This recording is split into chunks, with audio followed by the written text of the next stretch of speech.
구독과 좋아요는 다음 영상을 만드는 큰 에너지가 됩니다. 기브앤테이크 시작합니다.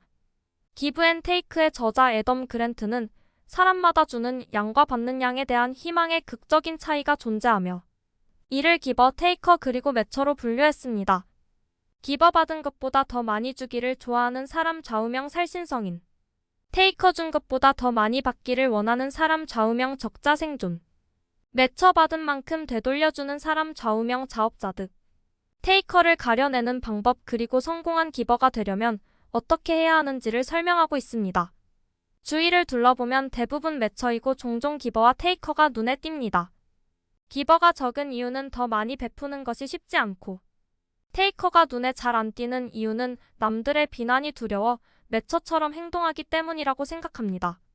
통념에 따르면 커다란 성공을 이룬 사람에게는 세 가지 공통점이 있다. 그것은 바로 능력, 성취 동기, 기회다. 성공을 거두려면 재능을 타고나는 것은 물론 열심히 노력해야 하고 기회도 따라주어야 한다. 그런데 데니 셰이더와 데이비드 호닉의 이야기에는 대단히 중요하지만 흔히 간과하는 네 번째 요소가 등장한다. 그것은 타인과의 상호작용이 성공에 큰 영향을 미친다는 사실이다. 테이커의 가장 두드러진 특징은 자신이 준 것보다 더 많이 받기를 바란다는 점이다. 이들은 상호관계를 입맛에 맞게 왜곡하고 다른 사람에게 꼭 필요한 것보다 자신의 이익을 우선시한다. 또한 세상을 먼저 잡아먹지 않으면 잡아먹히는 치열한 경쟁의 장으로 보고 성공하려면 남들보다 뛰어나야 한다고 생각한다. 이런 까닭에 자신의 능력을 증명하기 위해 스스로 노력하고 그에 따른 대가를 많이 얻으려 한다.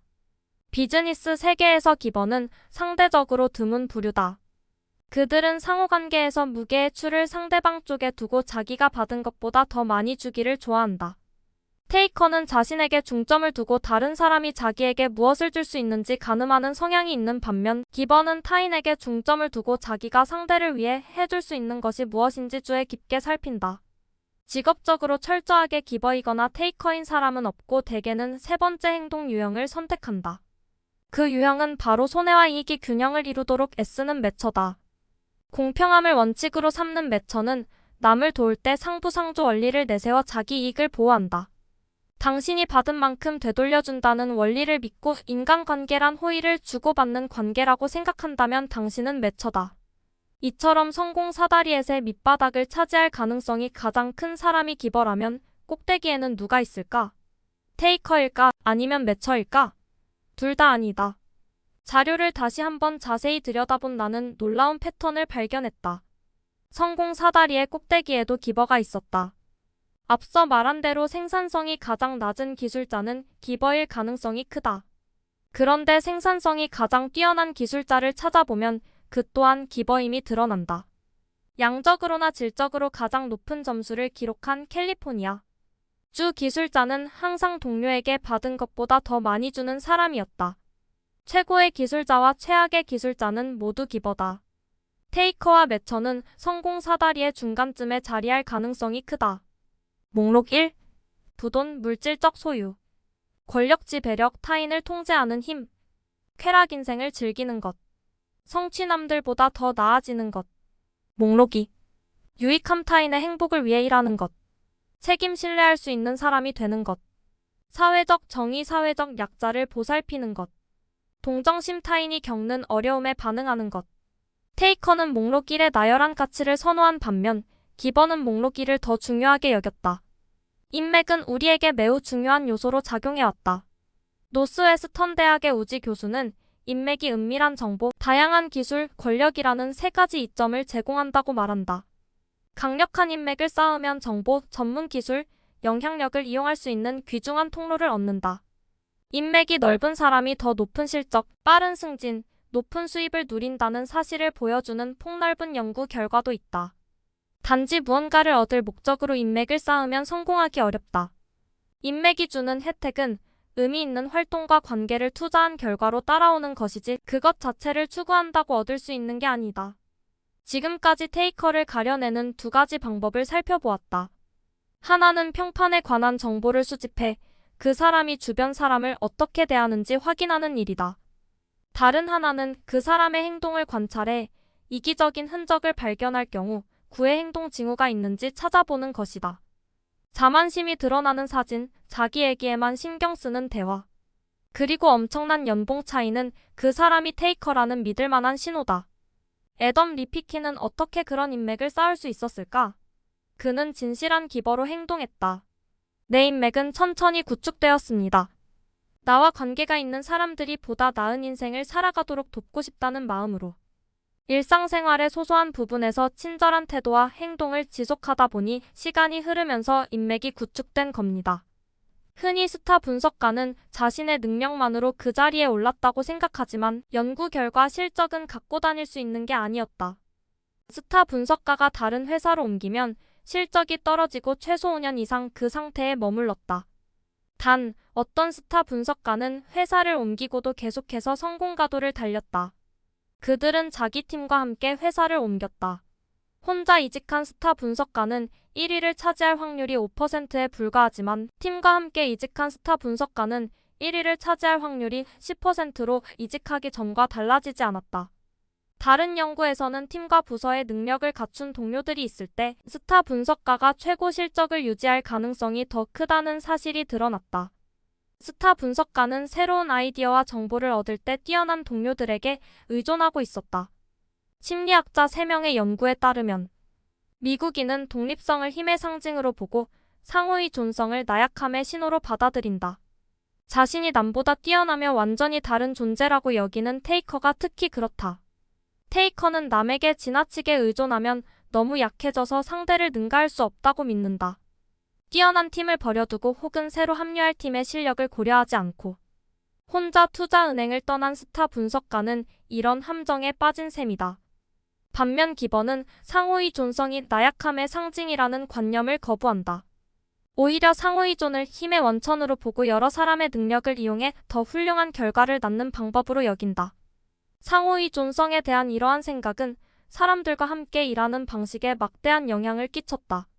만약 자신이 조직 전체에 효과적으로 공헌할 경우 모두가 더 좋은 결과를 내리라는 것을 알고 자신을 희생해 동료들을 지원했다. 사람들이 조직 내에서 너그럽게 행동하면 개인 신용 점수를 얻는다고 주장한다. 개인 신용 점수란 조직 구성원의 마음속에 누적되는 어느 한 개인의 긍정적인 인상을 말한다. 어떤 조직에든 매처의 사고방식을 지닌 사람이 가장 많다. 그들은 보통 마음속으로 구성원 각자와 손익 대조표를 만든다. 그중 누군가가 호의를 베풀어 개인 신용 점수를 얻으면 매처는 그에게 조직 규범이나 기대에서 일탈할 자격을 준다. 사회학자 윌러가 한마디로 요약했듯 조직은 개인의 희생을 보상해준다.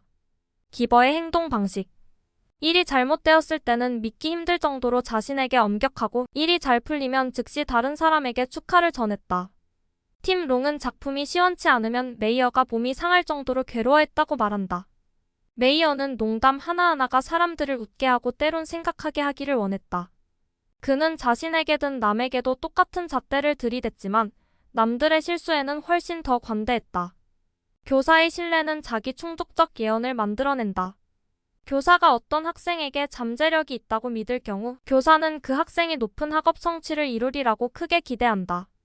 따라서 교사는 그 학생에게 더 큰 관심을 기울이고 격려해 자신감을 갖게 하며 학습과 발전을 이끈다.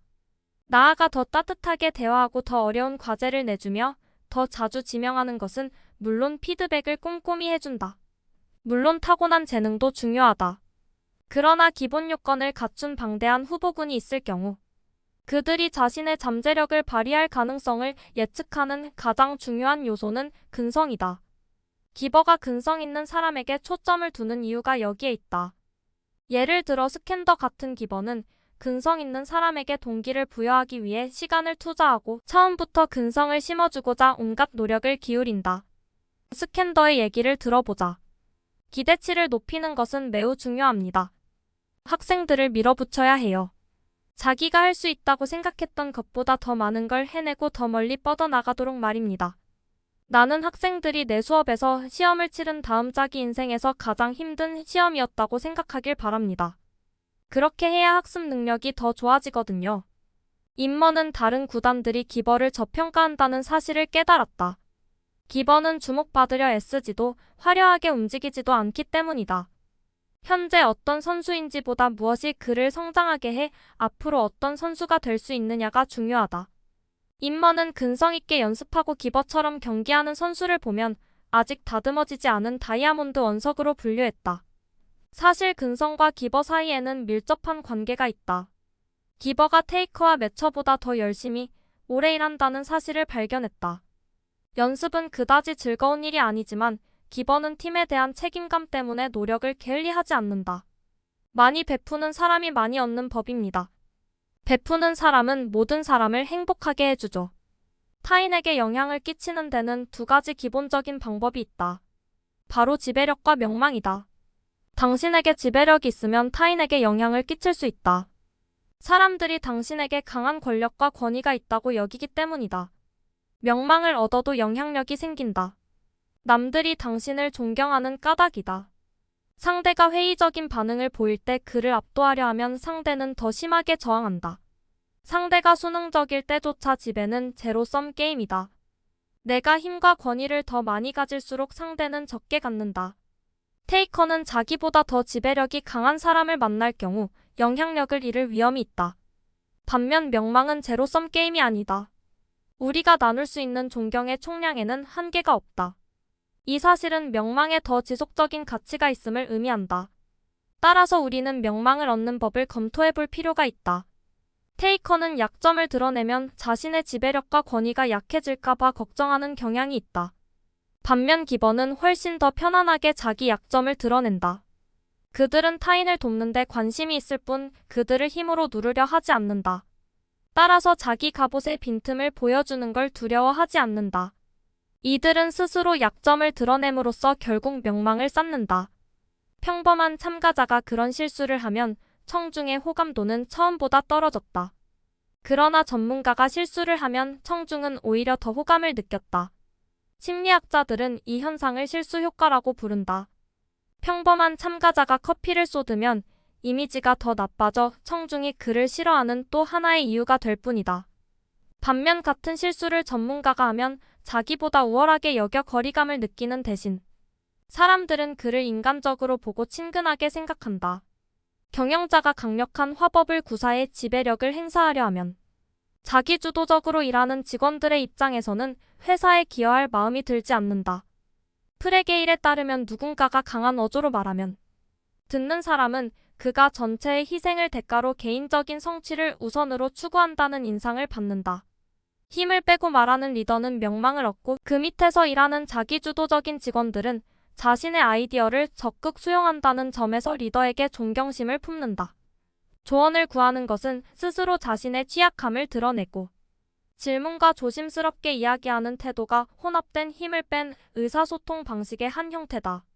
우리는 누군가에게 조언을 구할 때 확신 없는 태도를 보이며 스스로 자신의 취약함을 드러낸다. 이 경우 답을 알고 있다는 자신감 있는 태도. 대신 상대가 더 지혜롭다는 사실을 인정해야 하는 까닭에 테이커와 매처는 다소 수치심을 느낀다. 기버는 자아를 보호하거나 확신을 표현하는 데 별로 관심이 없기 때문에 자신의 취약성을 드러내는 데 주저함이 없다. 테이커가 이기적이고 실패한 기버가 이기심이 전혀 없다면 성공한 기버는 타인과 더불어 자신의 이익도 챙길 줄 안다. 그들은 남을 이롭게 하는 데 관심이 있지만 또한 자신의 이익을 위한 야심찬 목표도 세운다. 자기 보존 본능과 이기심 없이 베풀기만 하면 정도를 지나치기 십상이다. 성공한 기버는 받는 것보다 더 많이 주되 자신의 이익도 잊지 않으며 언제 어디서 어떻게 누구에게 베풀지 선택한다. 곧 살펴보겠지만 기버는 자신의 건강을 돌보면서 타인을 배려해야 연료를 완전히 소진하는 일 없이 더 크게 번영할 수 있다. 자신이 하는 일이 미치는 영향력을 직접 경험하면 기버의 에너지 소진은 줄어든다. 그뿐 아니라 호의 성향과 관계없이 모든 사람이 더 이타적으로 변화한다. 사람들은 자신이 하는 일이 어떤 변화를 일으키는지 알면 더 많이 기여할 힘을 얻는다. 다시 말해 기버는 영향력을 체감할 경우 에너지 소진이 줄어들고 다른 사람도 이타적으로 변하도록 동기를 부여한다. 사람들은 아무도 도와주지 않은 날보다 누군가를 도와준 날 더 행복을 느꼈다. 그렇다고 봉사 자체가 활력에 영향을 준 것은 아니다. 중요한 것은 봉사의 이유였다. 사람들은 목적의식을 가지고 남을 즐겁게 도와주었을 때 활력을 얻는다고 느꼈다. 실패한 기버가 남에게 도움을 청하는 일은 매우 드문 것으로 나타났다. 헬 지슨과 하이디 프리츠는 실패한 기버는 도움받는 것을 불편해한다고 말한다. 헬 지슨과 프리츠는 이들이 성공한 기버보다 남에게 도움을 훨씬 더 적게 받는 탓에 육체적, 정신적으로 더 큰 대가를 치른다는 사실을 알아냈다. 베품에 따르는 행복이 사람들을 더 열심히, 오랫동안, 솜씨 있게, 더 효율적으로 일하게 해준다는 증거는 아주 많다. 행복은 사람들이 오랜 시간 열심히 즐겁게 노력하도록 해주고, 더 어려운 목표를 세우고도 문제 앞에서 빠르고 유연하며 폭넓게 생각하도록 이끈다. 심지어 사탕 하나를 선물 받고 평소보다 더 행복을 느끼는 의료진이 더 빠르고 정확하게 진단한다는 연구 결과도 있다. 너그러운 티포텟은 상대가 배신할 때마다 똑같이 대처하는 대신 약 3분의 2만 경쟁적으로 행동하고 3번에 1번 정도는 협력적인 태도를 유지하는 전략이다. 노학은 너그러운 티포텟 전략을 활용하면 기존의 티포텟 전략에 쉽게 대응하고 사기꾼으로부터 자신을 보호할 수 있다고 말한다. 너그러운 티포텟은 지나치게 가혹해지는 일 없이 베푸는 행동에는 보상하고 테이커의 행동은 억제하는 균형을 이룬다. 너그러운 티포텟은 성공한 기버의 전략이다. 실패한 기버가 늘 타인을 믿는 실수를 저지르는 데 반해 성공한 기버는 기본적으로 상대를 신뢰하는 것으로 시작하지만 상대의 행동이나 평판이 테이커로 드러나면 언제든 행동 양식을 조정한다. 타인과 자신을 모두 돕는다는 것은 기버가 상대를 신뢰하면서도 실제로 믿을 만한 사람인지 확인함으로써 자신의 이익을 보호한다는 뜻이다. 테이커를 상대할 때는 매처로 전환하는 것이 기버가 자신을 보호하는 전략이다. 이때 3번 중 1번은 기버로 되돌아가 테이커에게 명예를 회복할 기회를 주는 것이 현명하다. 직장과 학교는 흔히 제로섬 환경으로 설계되어 있다. 이곳에서는 억지로 순위를 매기고 성적을 상대적으로 평가하기 때문에 구성원은 서로 승자와 패자로 갈리는 경쟁을 벌인다. 이러한 환경에서는 동료가 이기적인 성향으로 기운다고 가정하는 것이 자연스러우므로 사람들은 베풀기를 꺼린다. 그 결과 실제로 베풀의 빈도가 낮고 주변에 베푸는데 관심이 있는 사람이 실제보다 적으리라고 예상한다. 시간이 흐를수록 베품은 비정상적으로 보이고 이타적인 유형은 자신을 소수자로 느끼기 시작한다. 듀크 대학의 행동주의 경제학자된 에리얼리는 동료 2사람과 함께 이타적으로 행동하는 것은 선한 것, 탐욕스럽거나 이기적인 행동은 그렇지 못한 것으로 여겨진다고 주장하며 베풀은 자신이 좋은 사람이라는 신호를 보내는 방법이라고 말한다. 어떤 사람은 누군가에게 호의를 베풀 때마다 항상 대가를 받으려 한다. 또 어떤 사람은 항상 되돌려 받으려 하지는 않지만 자신이 베푼 것을 절대 잊지 않고 빚을 떠안겼다고 생각한다. 그러나 아예 있는 사람도 있다. 그들은 포도를 맺는 나무처럼 남을 도와준 다음 아무것도 되돌려 받으려 하지 않으며 다른 일을 시작한다. 우리 모두 그런 사람이 되어야 한다. 여기까지 기브앤테이크 소개였습니다. 구독과 좋아요는 다음 영상을 만드는 큰 에너지가 됩니다.